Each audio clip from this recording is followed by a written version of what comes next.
तो जहाँ तक संग्राम तीर्थ की बात है, इसमें तमाम रीवा राज के उस समय थे जो बहादुर थे कि पहला काम हम मानते थे कि बाण सागर और ये तो हम काम किए हैं। यह पैसा एक निर्माण के खातिर कहाँ से आई? तो माननीय उप मुख्यमंत्री जी बड़े गर्मजोशी के साथ बोले कि एक खातिर ही हमका पाताल से खोद के पैसा लावे के पड़ी। तो हम पाताल से खोद के पैसा ले आऊँ।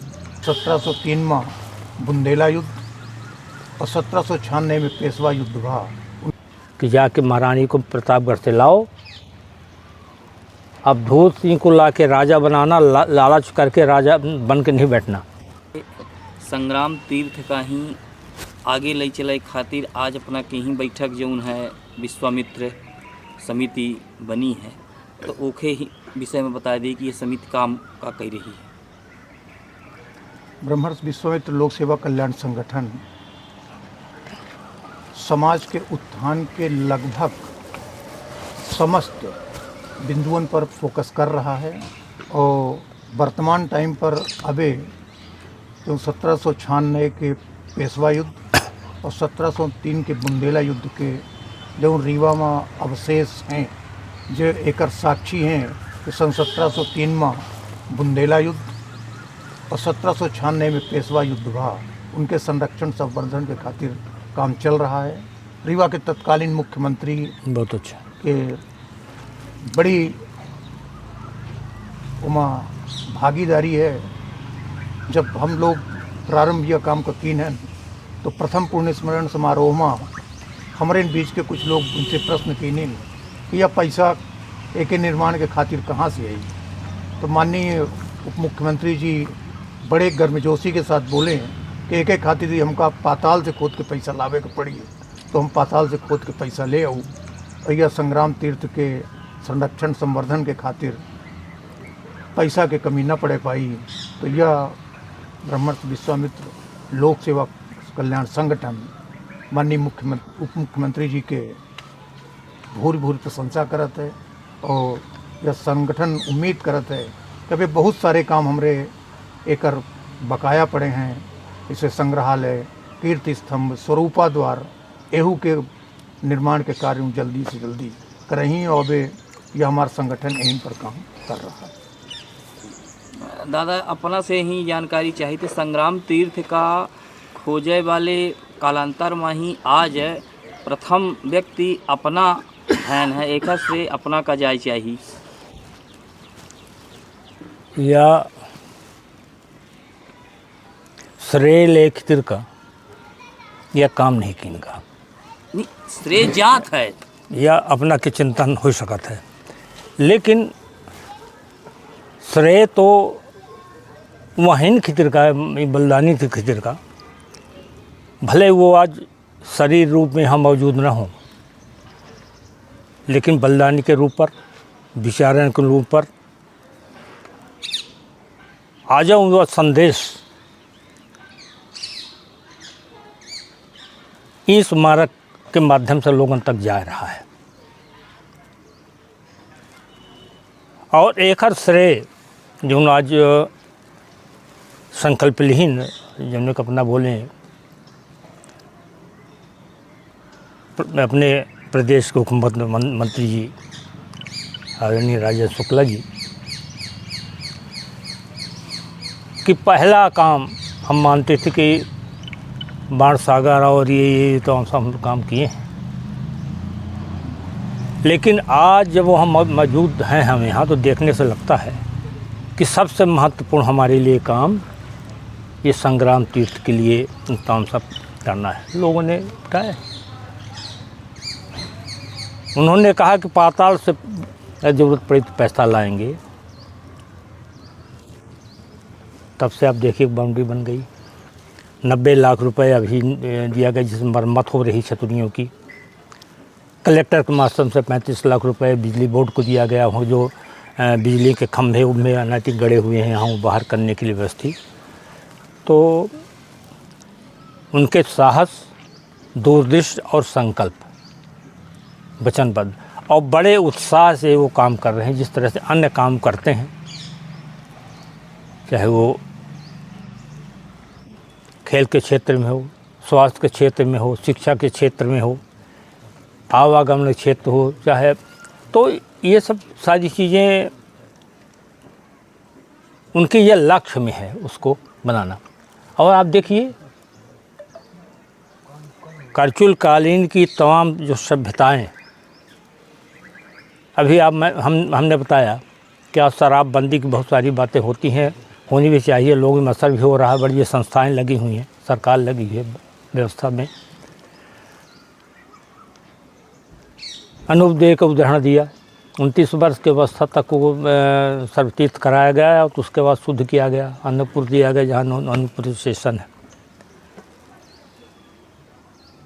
तो जहाँ तक श्रेय की बात है और संकल्प की बात है, निश्चित तौर से लोगों को ध्यान ना गया हो, जो भी स्थिति रही हो उसमें जाने की हम समझते बहुत ज़्यादा वो नहीं है।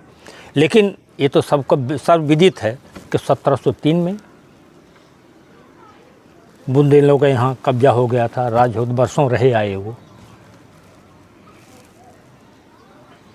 और महाराज नीलकंठ देव के वंशज बालक ही थे साहेबराव जी वगैरह जी। तो उन लोगों ने स्वप्रेरणा से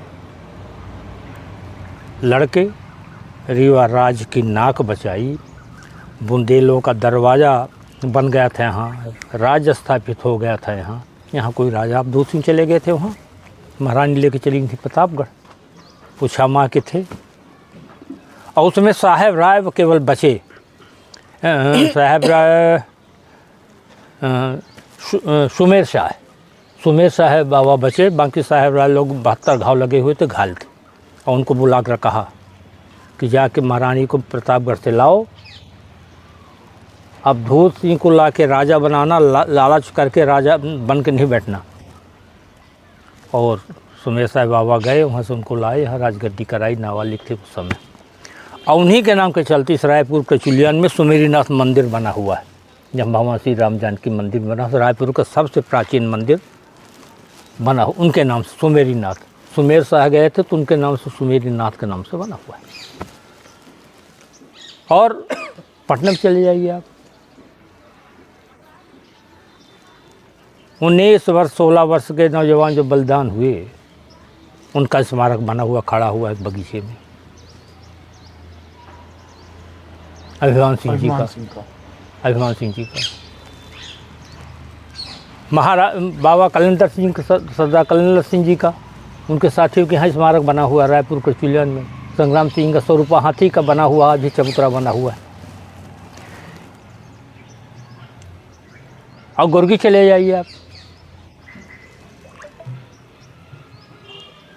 भैरवनाथ मंदिर कलचुली कान, यह 8वीं या 9वीं शताब्दी का है, 9वीं शताब्दी युवराज देव, महाराज युवराज देव प्रथम का बनवाए हो। कितना समृद्धशाली ये अपना वो था, समय का प्रभाव इसमें भी पड़ा। लेकिन कहा गया है कि पत्थर की लकीर मिटती नहीं, जल्दी मिटती नहीं है। वो जो शिल्प कला का बढ़ावा उस समय कलचुली सरदारों ने दिया, वो आज भी पत्थर की लकीर कायम है। किसी भी संग्रहालय में आप चले जाइए, रीवा में तो कहीं बातें नहीं है, पूरा गुर्गी था, आप देख लीजिए। भैरवनाथ का मंदिर देख लीजिए आप, हर गौरी की मूर्ति जो आप स्टेचू लगा हुआ है पद्महर पार्क में, उसको देख लीजिए। किला के अंदर पुतरिया दरवाज़ा और गणेश जी और जो वेंकट भवन जो मूर्तियाँ रखी हुई हैं, सब वहीं की हैं, गुर्गी की। उसी तो ऐसे ऐसे तमाम विशाल काम हुए हैं। तो जहाँ तक संग्राम तीर्थ की बात है, इसमें तमाम रीवा राज के उस समय थे जो बहादुर थे,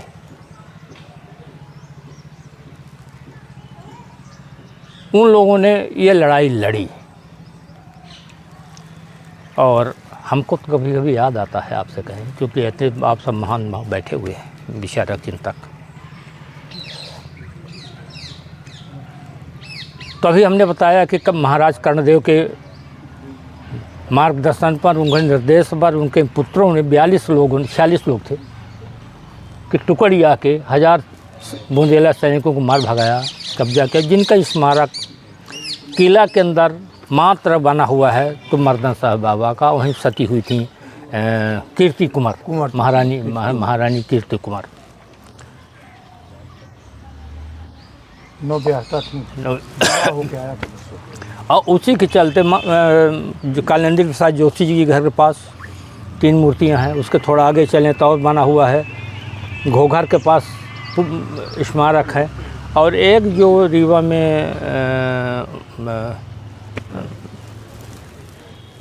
मस्जिद के पास है, मलसा बाबा की स्मारक आज भी मौजूद है चीना पानी। इन सब के इनका जीर्णोद्धार होने की ज़रूरत है।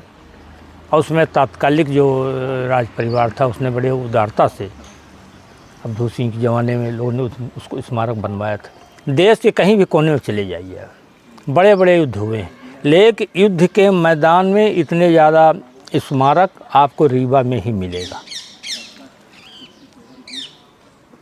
जब इसी से सिद्ध होता है कि रीवा में बहादुरों का सम्मान करने वाले लोग थे। अब चले जाइए आप, स्वप्रेरणा से जो ये नैकाहाई का युद्ध हुआ,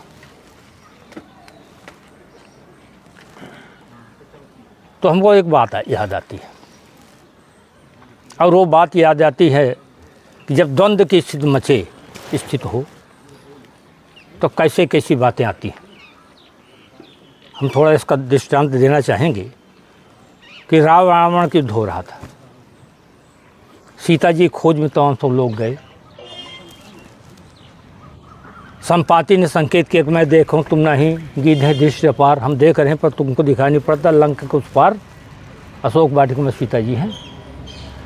प्रश्न खड़ा हुआ कि ये लांघे कौन, आगे समुद्र का विस्तार, पीछे भय कि अगर लौट के जाएंगे तो सुग्रीव मुश्किल कर देगा, समुद्र के तट में बैठे हुए हैं, कहीं से कोई चीज़ दिखाई नहीं पड़ी, करें क्या।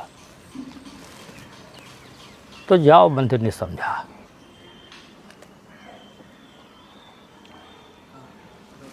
और उन्होंने उस समय तमाम जो लाल भारत साहब कह रहे थे, कोई हम 80-40 योजन जा सकते हैं, कोई 60 जा सकते हैं, कुछ जा सकते हैं, अंगद भी थे।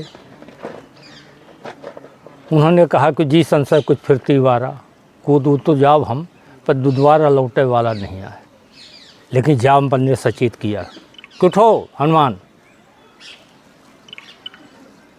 पवन तनय बल पवन सवाना, बुद्ध विवेक विज्ञान निधाना, कौन सा काम जग कठिन जग माही, जो न होता तुम पाही। ललकार दिया, जागृत हो गए, अब बोल बैठे कि जाओ वंत मैं पूछूं तो ही, उचित सिखावन दीजिए मोही, करेगा का है, यानी जाके पता लगावा या कूद के आवा। वो गए और वो सब काम करके आ गए। अंगद का भी निपटारा कर दिया, उसको पहले मारा जिससे उनको खतरा था, जला उला के ठीक है कि लौट आए और काम हो गया। उसी तरह से जब रीवा में संकट हुआ, हम आते हैं आपके 1796 के युद्ध में, राजा तैयार हो गया, उसके अन्य बहुत सारे लोग वो हो गया कि नहीं संधि कर लिया जाए, इसको कर दे दिया जाए, राघव महल में इसको खिचड़ी खाने की इच्छा वो कर दिया जाए। तब महारानी कुंदन कुमार ने जो वहाँ जाओबंद जी ने किया, वहाँ जगाने के काम महारानी कुंदन कुमार ने किया। और फिर उन्होंने देखा कि ये कौन लोग हैं जो कह रहे हैं कि इसको कर दे दिया जाए, और ये कह रहे हम युद्ध करने जाएंगे।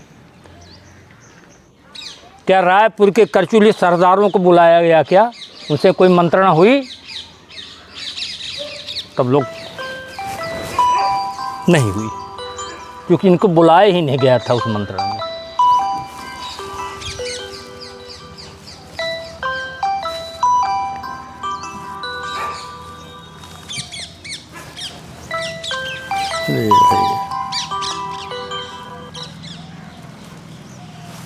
इनको सुमंत्रण बुलाया ही नहीं गया। जब इनको बुलाया गया और ये बात आई कि हम युद्ध में जा रहे हैं, ऐसा ऐसा स्थिति है, तो हम स्थिति आ गई है, और उन्होंने फिर जगाने का काम किया। और पटना घराने के बहादुर सिंह बाबा ने, सरदार बहादुर सिंह बाबा ने जब महारानी भेजी वो तलवार और वो तौन सब ये चूड़ियाँ, किला, पान, तो उन्हें पान उठाया, तलवार उठाई। बहुत लोगों ने उसके नाराज़गी जताई कि तुमने उधर 10,000 सैनिक, हाथी, घोड़े, तो आप लैश हैं, तैयार हैं, यहाँ तो ये स्थिति है नहीं। युद्ध में पान वाला, ये इसका क्या अर्थ निकलता है? जिसको लड़ना हो तो पान, बीरा, तलवार उठाए, और जो नहीं लड़ सकता वो ये चूड़ी और लहंगा ले और अपना पहने जनान खाने में जाए। एक कविता लिखी गई है, रानी ने गरज कहा बादी से, इतना संदेशा कह देना, यदि हो कुछ भी पुरुषत्व शेष तो रण का यह बीड़ा लेना, अन्यथा साथ में भेज रही चूड़ी और सुंदर सारी, मैं रण क्षेत्र में जाऊंगी, तुम सब कोई बनना नारी। भैया सूरवीरों का भारत देश में ये संग्राम तीर्थ पहला होगा हमारे ख्याल से। अब ये तो देश बहुत बड़ा है, बहुत बड़ा विशाल देश है, उसके लिए नहीं कहा जा सकता। सूरवीरों के नाम पर क्या तीर्थ है हमारे ख्याल से? हाँ, देखिए, ये समझ लीजिए आप, विंध्य में तो पहला है। भक्तों के लिए नदियों के संगम में चले जाइए, किसी मंदिर देवालय में मूर्ति बना दी गई तो तीर्थ बना लिया जहाँ लोग होते हैं। लेकिन बलिदानियों के लिए क्या है? वो कौन सा मंदिर सुन जाते हैं? बलिदानी के लिए जहाँ रक्त से नहाते हैं, वो उनके लिए सीधे स्वर्ग के लिए रास्ता खुलती है, सीधे तरते वो आपके लिए। ज़रा कभी चिंतन करिए कि हम लोगों ने क्या किया उनके लिए। हम लोगों ने क्या किया उनके लिए, जिनके राज में हम रह रहे हैं। खेत खलिहान हम सारी चीज़ें, तो हमारा भी कर्तव्य बनता है क्या? ऐसा चला गया उनका जीवन, तलवार बहाते रहे, बलिदान हुए चले गए। उनके नाम पर एक पत्थर रखने में हम पीछे हटे।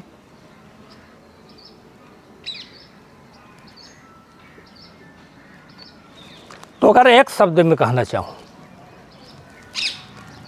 उनकी बात, तीर्थ की बात करते हैं, तो उससे बढ़ के कोई तीर्थ है ही नहीं है। आसमान में मुर्दे जलाए जाते हैं और युद्धभूमि में बलिदानी अपने प्राणों को उत्सर्ग करते हैं खुद। तो उस समय रीवा राज के तमाम बहादुरों ने इकट्ठा हुए। कई वर्ग के लोग थे, ब्राह्मण थे, पठान थे, मुसलमान थे, बारी थे, बरगाही थे, तेंदुन उनके बघेल थे, रामपुर के थे, कोठी के थे,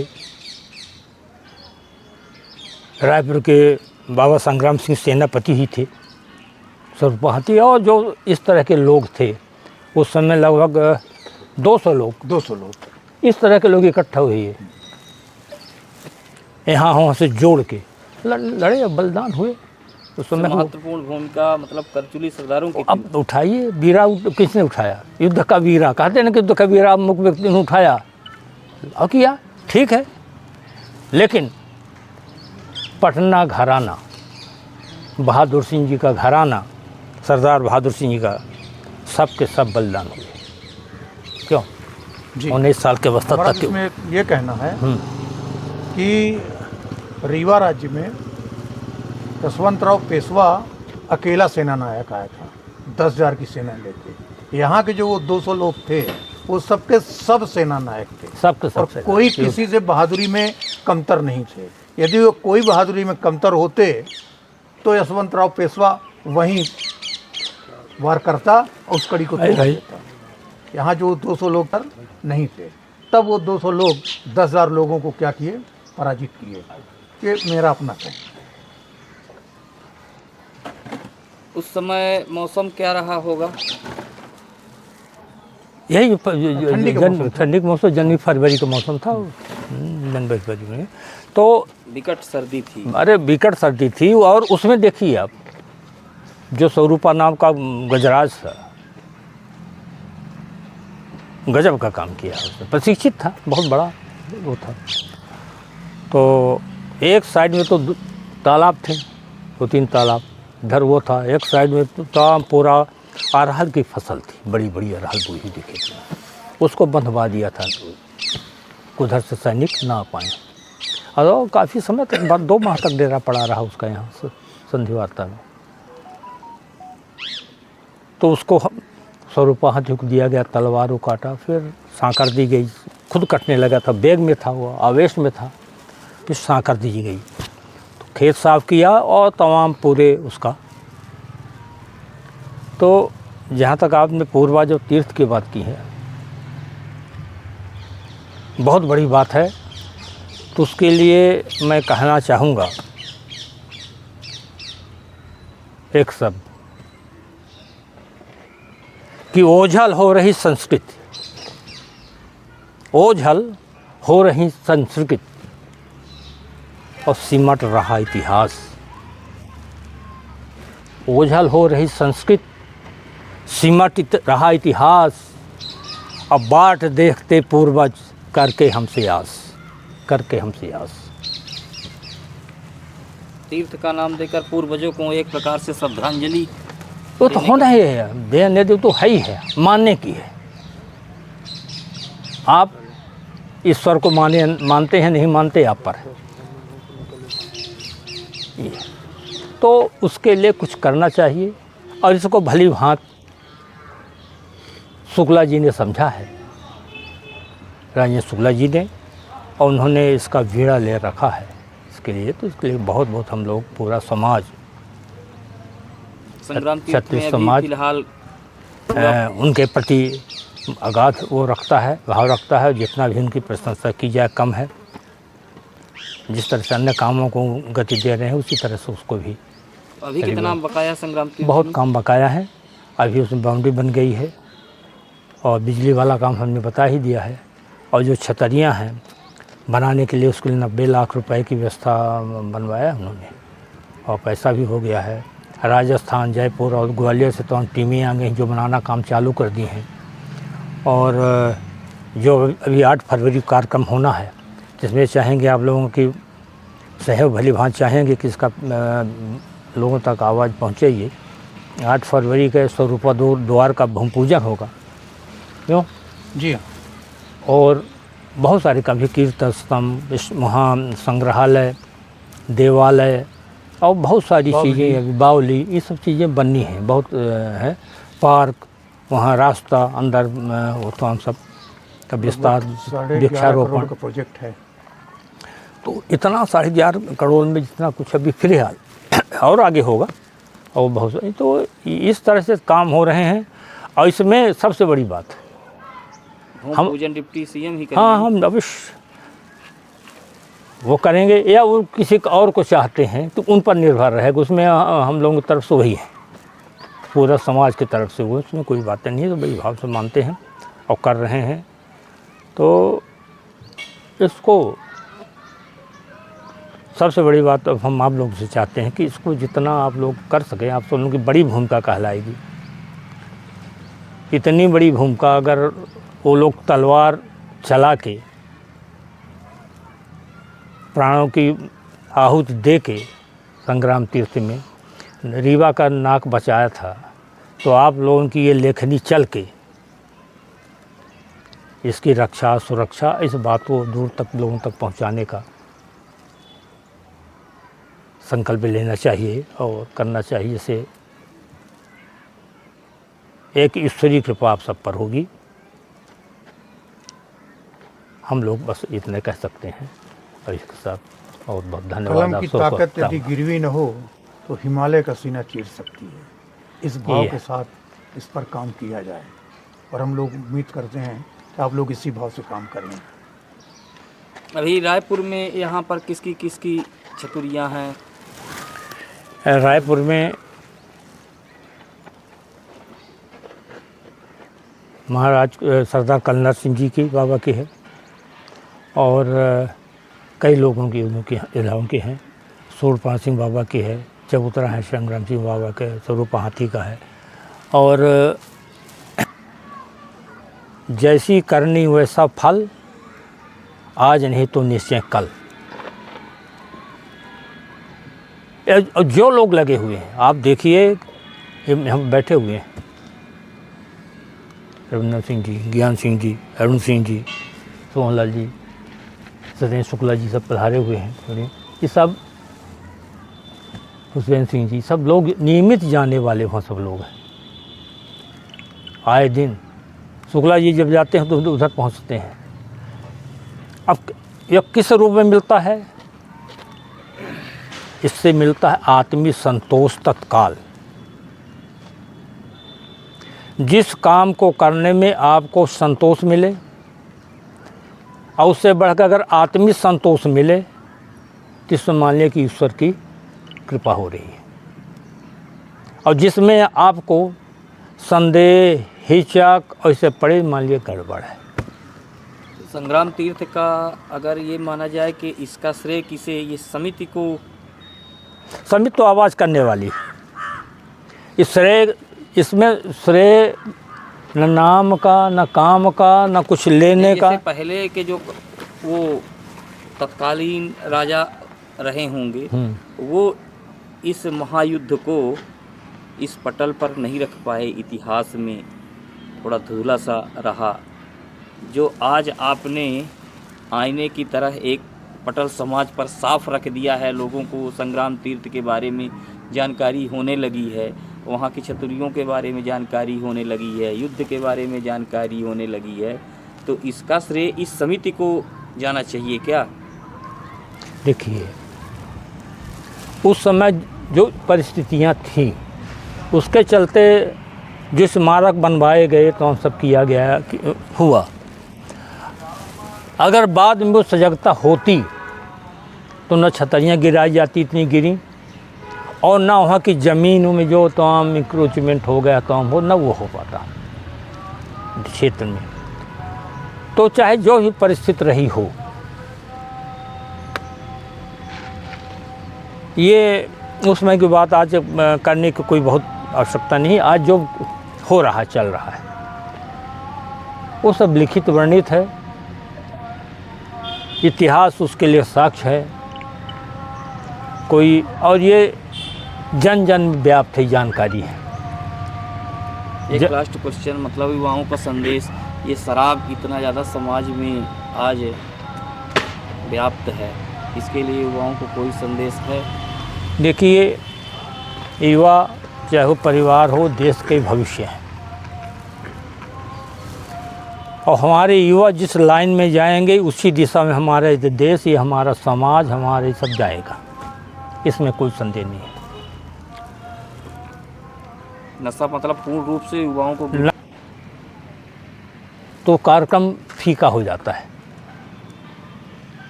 स्तरहीन हो जाता है। बात समझ में आई? बहुत पुरानी बात बता दें, मोरारजी देसाई की सरकार आई,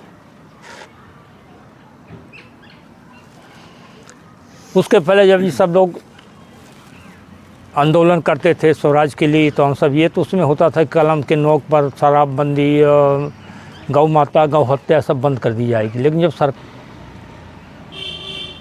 जिस तरह से हम अनेक बुराइयों से बचते हैं, शराब से बचे रही है शराब। और देखिए आप, जहाँ ज़्यादा पीने वाले हैं वहाँ ने शराब की दुकानें खुल रही हैं, आपको पता नहीं चलता कब खुल गई। तो वो करके एक शासन प्रशासन के साथ समाज भी इसमें आगे जब तक नहीं आएगा, शासन प्रशासन के समाज जब तक जागरूक आगे नहीं आए, महिलाएं जब तक इसके लिए तैयार नहीं होंगी, तब तक इसमें रुकावट रोक होने वाली नहीं है। आप बच सकते हैं खतरे से, खतरे को समाप्त कर देंगे आप, ऐसा नहीं मानते हैं, लेकिन आप विचार क्रांति लेके उस रास्ते में चलेंगे तो आपको सफलता अवश्य मिलेगी। और नहीं तो इतना तो होगा ही कि हम सुधरेंगे, युग सुधरेगा, हम बदलेंगे, युग बदलेगा, इतना तो कर लेंगे आप। ये क्या कम है, एक ही सही। शासन प्रशासन के साथ इस नशा मुक्ति के लिए सहयोग करें, समाज को आना चाहिए, सामने आना जब तक चाहिए। समाज की सहभागिता न होगी तो नशा मुक्ति शासन प्रशासन के द्वारा लगता नहीं कि रुक पाएगा, थोड़ा अंकुश लगा रहेगा। पर यदि समाज सजग हो जाए, शासन प्रशासन के साथ कंधे में कंधा मिला के समाज चल पड़े, तो निश्चित तौर पर नशाबंदी रुक सकती है। तो 8 फरवरी के लिए, आगामी दिनों के लिए, मतलब इस चैनल के माध्यम से लोगों को से क्या आप आशा करते हैं आप सब लोगों की हमने निवेदन किया आपसे कि इसको थोड़ा आपने लेखनी नहीं, इस क्षेत्र से इस ज़्यादा क्षेत्र से में। ज़्यादा 8 फरवरी को हाँ, ज़्यादा से ज़्यादा लोग आएँ, क्षेत्र से आएँ, बाहर से आएँ, जागरूक लोग आएँ। और कहाई को देखें। युवा देखिए, हम देखेंगे नहीं, बताएंगे नहीं, जानेंगे नहीं, उस सारी शौर्य को आप पहचानेंगे नहीं, आपके अंदर जागृत नहीं होगा। तो ज़्यादा से ज़्यादा लोगों की आने की ज़रूरत है और इसका प्रचार प्रसार लोगों तक बातें पहुँचें, तो इससे बहुत बड़ी बात बनेगी और समाज के लिए ये एक उदाहरण सिद्ध होगा। इतनी बड़ी ताकत और इतनी बड़ा इस तरह का आपका ये जो कार्यक्रम हो रहा है, ये आप सब लोगों के, हम सब लोगों के लिए अवसर है कि हमारे राज्य में रीवा राजा रहा, आज भी वर्तमान में। अब देख एक और कह दें कि जितने भी आज देखें स्वतंत्रता संग्राम में जितने संग्राम सेनानी हमारे यहाँ से हुए, अन्य तक कम स्थानों में मिलेंगे। रीवा राज्य में जितनी संख्या हमारे यहाँ की है, लोगों की है, स्वतंत्रता संग्राम भाग लिए, जेल गए, एक बड़ी संख्या है। तो सब उससे प्रेरित थे और उस परिवार कुल के थे, उनके निकट के लोग थे और किया, तो उससे एक सीख मिलती है। ये हम इसके लिए नहीं, और कोई भी बलिदानी एक परिवार का नहीं होता, पूरे राष्ट्र का होता है। उस समय जिस तरह से आज हमारा भारत देश है, उस समय हमारा रीवा देश था।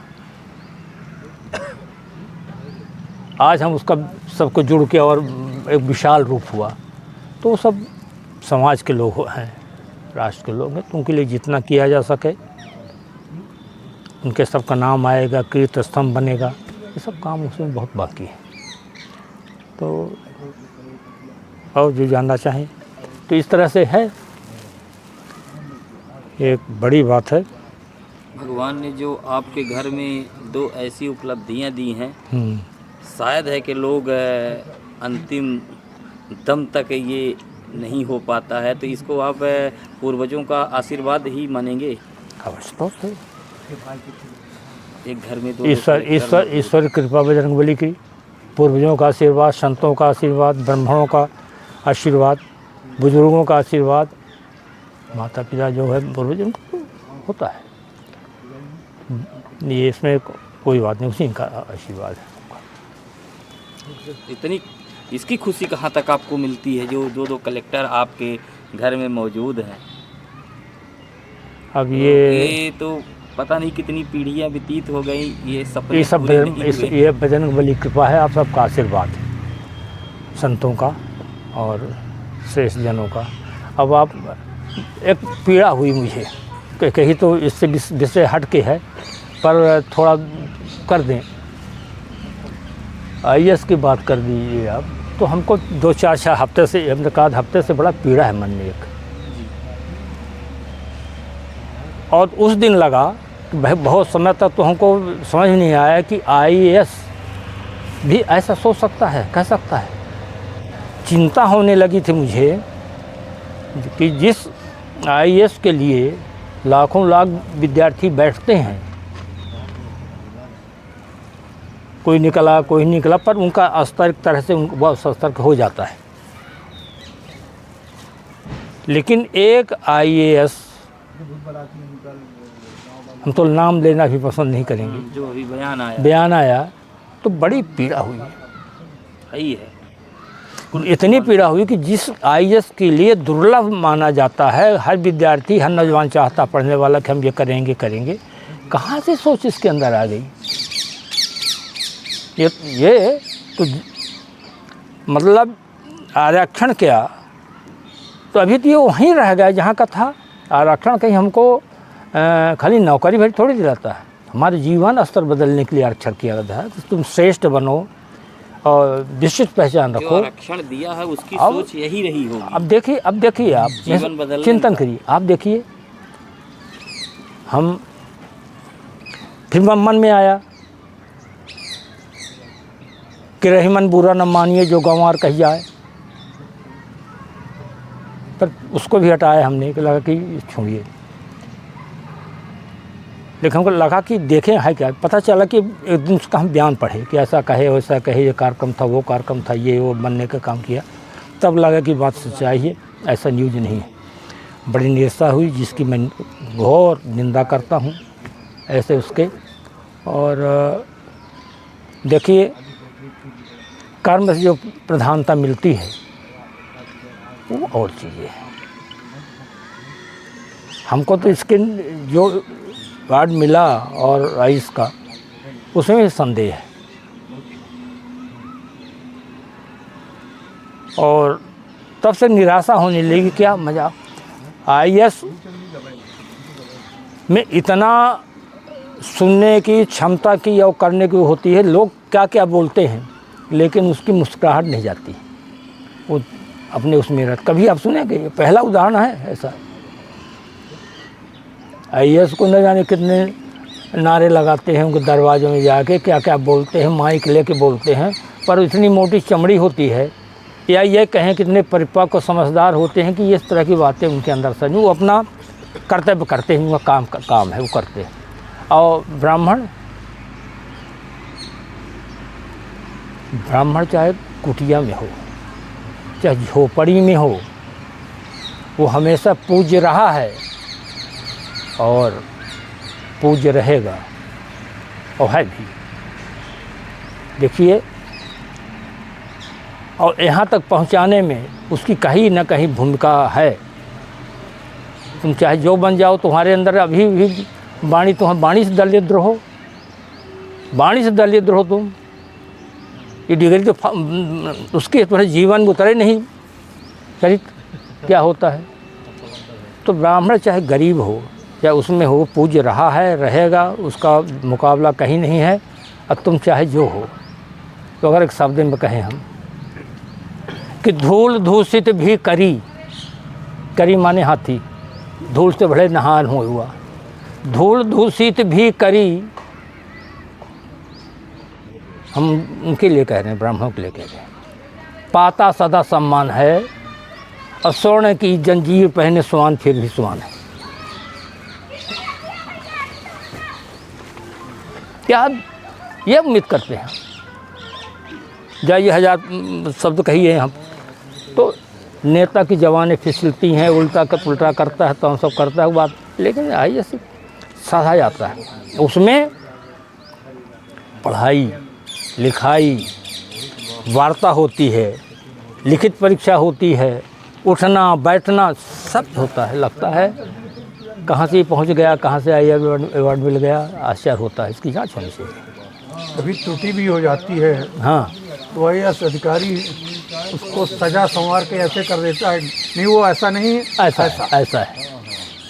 तो आईएएस एक अद्भुत क्षमता है, इसकी हम उनके इस विचार का नहीं लगता कि हमारे अंदर आने की संगत से, उस तरह के अध्ययन से, उस तरह के लोगों से बहुत चीज़ें सुधार करने का मौका मिलता है, आदमी सुधारता है। इसीलिए ने देश की सबसे बड़ी परीक्षा पास करके और वो बोले किसी जात विशेष को, अरे तुमको उठपटांग बोलने क्या ज़रूरत है? इसमें सामाजिक वैमनस्यता, कटुता, कि हम कुछ बोलेंगे जो हम आज बोल रहे हैं, कभी बोलते ही नहीं बोलते। व्यवस्था में ये देखिए कि पुलिस का डीजीपी होता है, लेकिन डीजीपी के ऊपर होम सेक्रेटरी आईएएस, आर्मी के जर्नल होता है, पर रक्षा सचिव IAS, माने हर विभाग के प्रमुख पदों पर कौन रहते हैं? IAS ही रहते हैं। तो तो धन्यवाद। आप लोगों ने समय दिया, धन्यवाद, बहुत बहुत बधाई। इसको आगे